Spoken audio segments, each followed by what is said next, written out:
Mombak is the largest executor of reforestation projects in Brazil for the purpose of carbon removal. The Brazilian Amazon is larger than India. It's a huge landmass, and unfortunately, it's already been 20% deforested. That's an area the size of Germany.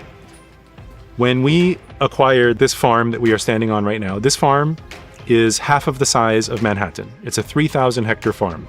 All you could see was grass. It was grass that was planted by the farmer 40 years ago in order to feed the cows that he put on that land. Trees grow faster in Brazil than almost anywhere else on Earth. Why is the Amazon, the world's largest forest, where it is? Because that's where the world's single best conditions for forest growth are.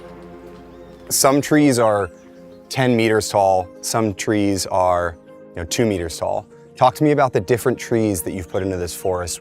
We can't just plant random trees. What we actually do is we cultivate forests, which is a much more complex and scientifically driven activity, and also it has to be done at industrial scale with industrial techniques. We've now gotten to the point where we're planting 1 tree per second.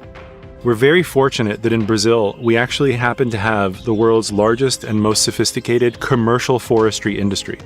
In Brazil, there are 12 million hectares planted of eucalyptus to make paper products, things like toilet paper, cardboard boxes, diapers, etc.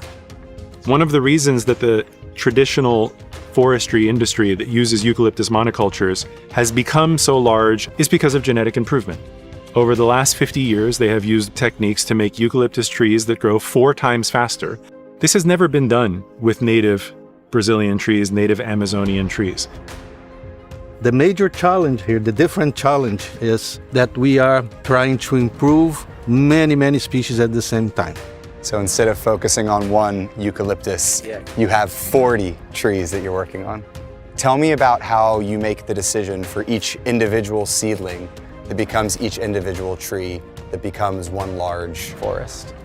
The first step is ranking all the candidate species we have regarding the amount of carbon it produces per hectare per year. Seedlings surviving the dry season is the second important criteria. And finally, how prolific a given species is for producing seeds.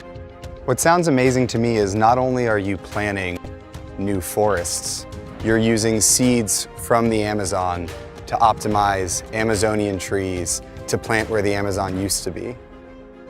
We use machine learning in order to discover patterns in the data that we can't find ourselves. Such as, it turns out if species A and species B are planted next to each other, they both grow faster and die less often than if they aren't. And obviously, as one of the world's largest and most sophisticated technology companies, Google has the tools and the know-how in order to help us improve those things.